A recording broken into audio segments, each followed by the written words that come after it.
Welcome back to Biz Talk, everyone. I am Rachel Weaver, your host for today. I am thrilled to have with me Lalit, the CEO of DIGITALXFORCE and itrustxforce. He is the visionary force and cybersecurity thought leader, the founder of DIGITALXFORCE and itrustxforce, where he leads the change and revolutionizing the industry with innovation. It is such an honor and pleasure to have you with us today. Thank you, Rachel. Pleasure is mine. I am excited to dive right in and ask you a few great questions because I feel like cybersecurity is something really, really important, and we don't spend enough time paying attention to it, especially during this critical time where everyone is out there shopping online. No, absolutely. I think cyber is part of our day-to-day lives, and it's kind of really become a big component. And more digital transactions that we do. Just online shopping is one thing, but online banking to online utility bills to social, to all the different areas that we really kind of do the different interactions with, is really like putting digital security at the first and foremost that everyone should be paying attention to. Very, very good. It is so important. So tell me, what measures should we implement to secure mobile devices used for business purposes? Absolutely. So Rachel, let's start with because this is the kind of topic that can become very technical in nature, but let's try to simplify for everyone. So Rachel, do you use your mobile device for business purposes? Every day. Every day, fair enough. And what do you think is on your mobile device that can compromise your business? Oh my goodness, so many things, including saved passwords, information of clients, which is to me really, really important, as well as our social media where we gain a lot of our business. There are many, many places. Right. So I think, thank you for that, right? The reason why this is important is it highlights how much business is just taking place on your mere mobile device alone. Not to say we have now overcomplicated with all the different kind of applications. Look at your like iPhone or Samsung Galaxy or whichever device you use. Just do a note of how many applications you have and what kind of data you're processing. Just 10 years back, only thing you could do on your mobile phone or the cell phone was just make a phone call. Now you do anything and everything on your phone with all the different applications loaded, right? Just one example.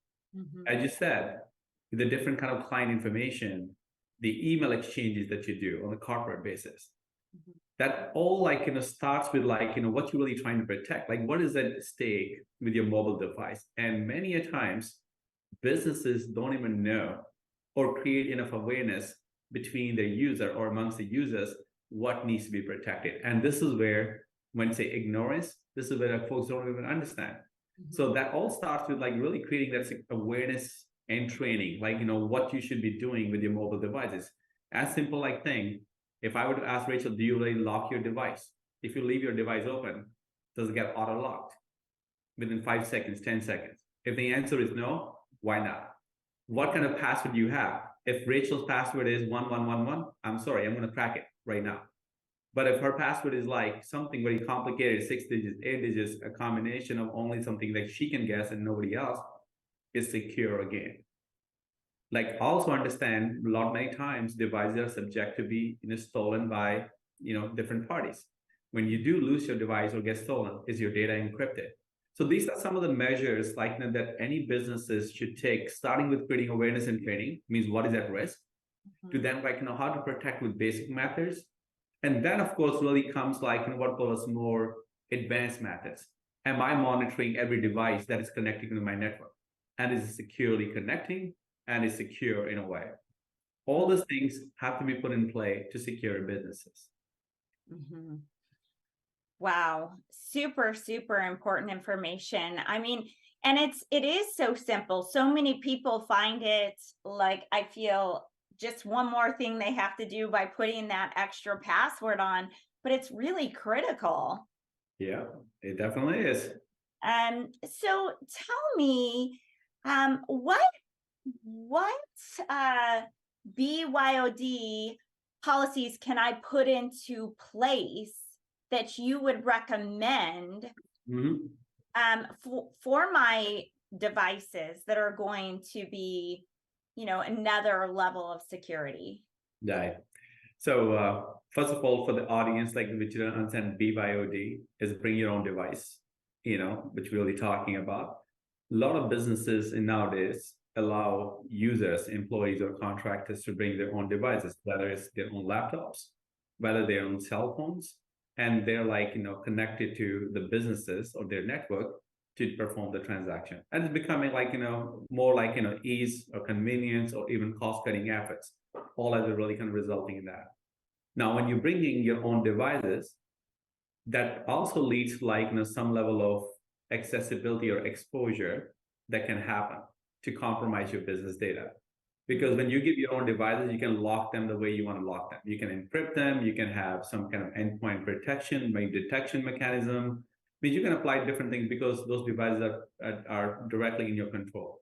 But let's say when Rachel or myself bring let's say my own device, there's only so much control the corporates really have.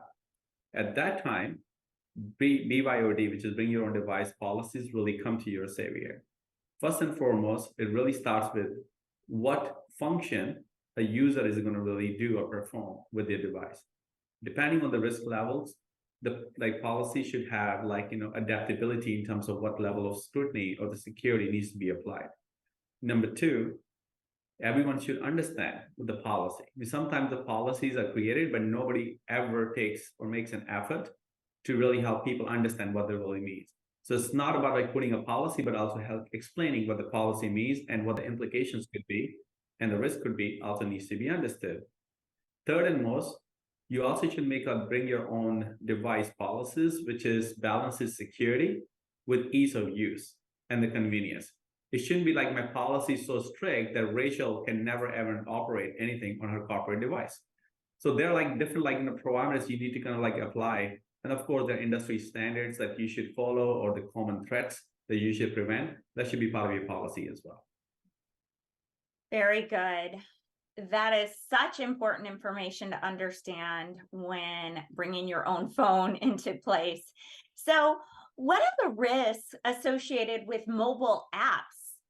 And how can I mitigate those risks? Because all of us are using apps for so many different things, even all the way down to our accounting. So, how do I protect myself?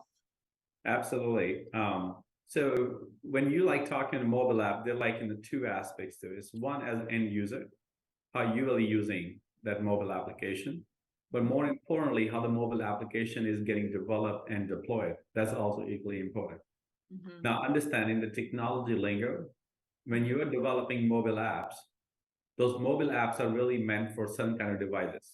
Mm-hmm. Let's say you have Apple iPhone. Mm-hmm. So you have an operating system that Apple works with. And you could be making the same thing for Android phones. So you're limited with the limitation of what operating systems really allow. And the other thing that you're limited when you're developing mobile apps is what the app stores allow you to really develop. Because there are certain languages and certain models you really get to confine. What that really means is it really only gives you only enough of wiggle room and the parameters to play with. And hence your security is kind of also bound within that area.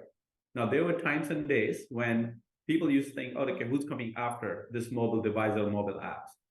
But the hacking community understands this has become one of the most vulnerable points because most users in a day-to-day life are using mobile apps. And hence, you see a lot of attack vectors really coming into that, the parameters of hacking into mobile applications.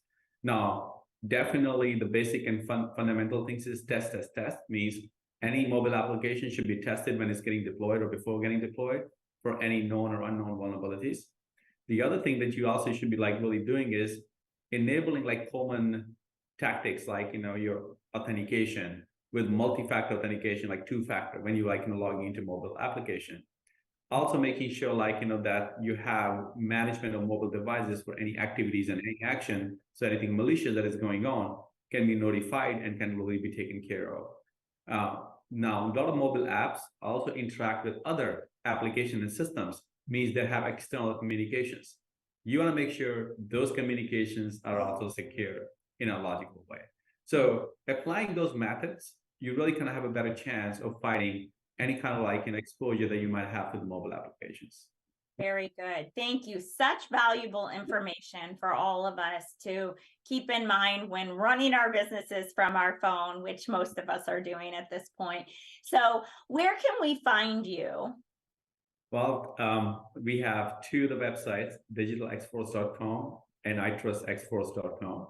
Also, we're active on the LinkedIn and the social media as well. One of the commitments to the community is we are there whenever they need us. Mm-hmm. If we cannot directly help, we always make sure we bring the recommendations with the businesses or even the day-to-day users can really find helpful information. So yes, please feel free to reach out if anybody has any questions or want to learn something more about it. Great. Thank you so much for joining us today. We look forward to having you again for more valuable information on protecting us online through cybersecurity. So thank you so much for being here. And with that, we will be right back after this commercial break. Thank you, Rachel. This has been a Now Media Networks feature presentation. All rights reserved.